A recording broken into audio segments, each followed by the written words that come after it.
So next on the show, we're taking a look at another movie that has gone to streaming services and is also available on DVD and Blu-ray in Australia.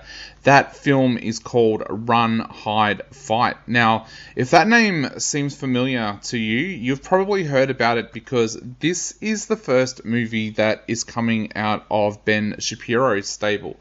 Of course, Ben Shapiro is the owner and major person behind the Daily Wire, kind of conservative news agency in America, and they've been very vocal saying that they're going to start making movies. And of course, we've recently seen them sign Gina Carano to their stable as well. And this is the first film that has come out through their stable. And look, this is a film that I'm going to say that I kind of enjoyed. The film itself is about a girl called Zoe, played by Isabel May. Now, her mother, Jennifer, played by Radha Mitchell, has passed away, and she's being brought up by her serviceman father, Todd, played by Thomas Jane. Now, she is a mess. Like, let's be honest, Zoe is an absolute mess. Has never really recovered from her mother's death. We see a brilliant scene in this film where one of her teachers says to her that she wishes she could be the student that she used to be before everything went wrong in her life.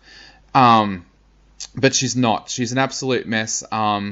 Suddenly there's a prom coming up as well, and her best friend Lewis, played by Ollie Sholaton, suddenly surprises her by saying, would you go to the Deb with me? And that really, really throws her. Like, she's not expecting that. Just after that happens at the school, suddenly a group of students, led by Tristan Voy, played by Eli Brown, starts a school shooting. Now, this is a school shooting with a little bit of a difference because he decides that he wants to be remembered for what he's doing, so he starts to live stream. Now, this is where this film gets interesting because, of course, we've all watched movies like 0 Hour and Elephant, which kind of looks at a school shooting from the point of view of the shooters, where they try to show why these shootings happen. This film is treated a little bit differently. This film is told through Zoe's eyes. Now, when she first realizes what is happening, she decides to not only try to survive herself, she decides to try and save as many of her classmates as she possibly can. It's kind of weird because I've had this debate with so many people over the years where I've said that so many people in these situations just run and hide, and they don't fight, which of course is what this movie is about: run, hide, fight. And look, for the most part, this film does work. It's written and directed by Kyle Rankin, and the film kind of does work. In the past, Rankin's kind of worked on these kind of B-grade movies like The Witch Files and Nights of the Living Dead, where there's a little bit more comedy. There's no comedy in this film. This film is deadly serious. Of course, one of the things you're going to notice with this film very early on, I certainly did, was that there's some pretty parallel things to the first Die Hard movie. It's very, very obvious that Rankin has been influenced by some of the better action movies that we've seen over the years. What kind of holds this movie up, though, and makes it work is the interesting concept that Zoe still talks to and sees her dead mother, Jennifer. And that brings Radha Mitchell into the game rather well. One of the things that surprised me when I first heard about this movie was that Radha Mitchell was going to be in it, because she's got a fair bit of work behind her, and she can kind of pick and choose her roles these days. But she plays the role of the mother remarkably well. At times, I did think that the baddies in this were kind of overplayed. There was also a running kind of thing in this film where it was highlighting where schools go wrong when there's a school shooting, and like a van drives through a wall, and there's gunfire, but it still feels like some of the school doesn't know what's going on, like they haven't heard anything, and to me that was a little bit unbelievable.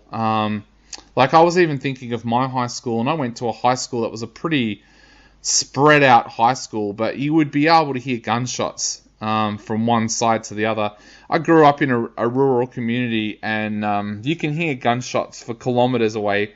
So the fact that movie is trying to have you believe that nobody heard, apart from the kids that are right in the immediate area, knew what was going on. It kind of stretched a little bit. Likewise, the police response to it, I felt that there needed to perhaps be a little bit more work done on how research done on how police would react to a situation like this, because it just it felt a little bit forced at times. I've had a few people ask me whether or not having the Daily Wire attached to this film changes anything, and I don't think it does. Like, it's not like this film feels like it's trying to promote the NRA or anything like that. I feel like it's just trying to be an action movie that tells a story. There may be a small element in there where it's kind of suggesting that this is why people need to be trained in using guns, because it gives Zoe that way of being able to fight back, I guess. But look, it's not like there's a blatant political agenda or anything that's going to come out and grab you by the face and headbutt you or anything like that when you're watching this film. It does kind of feel like those straight to streaming services action films that you watch. I thought Isabel May did a good job as Zoe. I think Radha Mitchell does a great job as Jennifer as well. The film certainly sucks you in. Like, you sit there wondering what's going to happen, who's going to survive, kind of thing. There's a couple of twists and turns along the way. I just thought that perhaps Rankin as a director and as a screenwriter should have rested on his own merits a little bit more, rather than doing things that he'd seen in other action movies that had worked. That was the only thing to me that kind of held it back a little bit. But look, for me, this was a more than passable film. I certainly enjoyed while I was watching it. I felt the suspense that was there, and yeah, it is a difficult watch at times because you are watching a pretty graphic school shooting, but at the same time, I thought it was a film that worked. Definitely a film that I would sit down and watch again. I'm going to give this one a 3.5 out of 5.